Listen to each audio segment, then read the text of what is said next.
Pengiriman 450 prajurit TNI Kalimantan ke Papua, hanya memperburuk kejahatan HAM terhadap masyarakat sipil. KNPB Ndugama, sebanyak 450 prajurit TNI dari Satuan Batalion Infanteri Raider 600 Modang, jajaran Kodam V Mulawarman, Kalimantan Timur, dikirim ke Papua. Ratusan pasukan itu dilepas langsung Pangdam V Mulawarman Majen TNI Teguh Pujo Rumekso pada Sabtu, tanggal 14 Mei tahun 2022, di Pelabuhan Semayang, Balikpapan.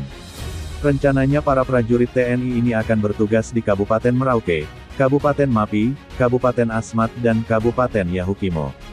Di sana mereka direncanakan membantu Satgas Organik, Kodim dengan Koramil. Tujuan mereka, ialah berperang melawan TPNPB OPM. Diketahui mereka akan berlayar ke Ambon, Maluku untuk transit.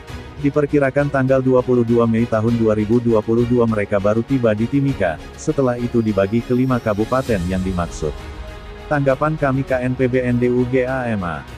Pengiriman 450 prajurit TNI ini tidak akan memberi solusi damai untuk penyelesaian konflik bersenjata antar TPNPB OPM dengan TNI Polri itu sendiri, melainkan hanya memperburuk kejahatan HAM berat negara Indonesia terhadap masyarakat sipil di atas tanah Papua. Mengapa demikian? Sejak 2018 konflik bersenjata di Kabupaten Duga, Intan Jaya, hingga 2021 di Puncak Papua, Pegunungan Bintang, Maibrat dan Yahukimo terus terjadi hingga kini, malah mengakibatkan 67.000 masyarakat sipil yang mengungsi akibat operasi militer yang sangat masif membabi buta terhadap masyarakat sipil yang tidak tahu apa-apa.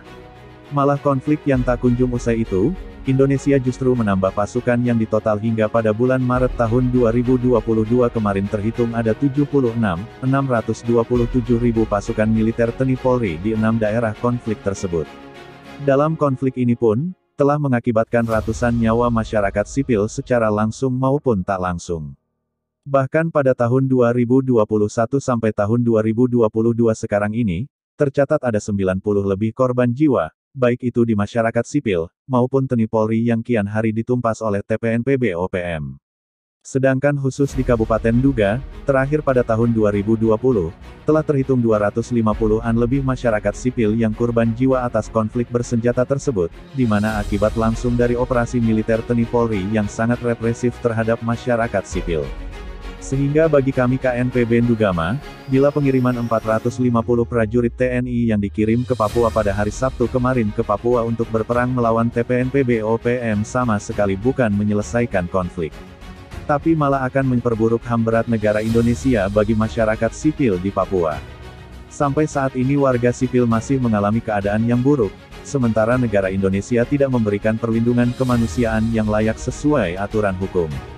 Hal ini di mana ketika ada perang bersenjata, maka semestinya rakyat sipil tidak menjadi target pembantaian militer. Namun di Indonesia, malah yang dirasakan rakyat sipil di wilayah konflik ialah kekerasan HAM berat oleh operasi militer, TNI Polri, yang terus dikirim oleh negara Indonesia. Bahkan bisa dibilang kalau operasi militer yang dikirim oleh Presiden Jokowi selama ini, termasuk 450 prajurit TNI yang dikirim itu malah nantinya bukan berperang melawan TPNPB OPM, tetapi akan melakukan pembantaian terhadap rakyat sipil. Kami juga menilai bahwa pengiriman bersenjata di daerah konflik bersenjata ini, sama sekali tidak akan pernah berakhir dan kasus pelanggaran HAM berat akan terus terjadi terhadap rakyat sipil Papua, tanpa ada perhatian negara atau pelayanan kemanusiaan yang dapat menjangkau kehidupan masyarakat sipil yang sedang mengungsi di mana-mana, terutama keluarga korban dari hak hidup anggota keluarganya yang dibunuh oleh aparat TNI Polri. Kini apa solusi kemanusiaannya? Demi melindungi kemanusiaan masyarakat sipil di 6 daerah konflik dan seluruh masyarakat Papua yang juga mengalami penindasan militerisme kolonial Indonesia, maka sebaiknya Presiden Joko Widodo harus mengeluarkan resolusi konflik yang bermartabat, demokratis dan tidak merugikan negara Indonesia di mata hukum maupun politik.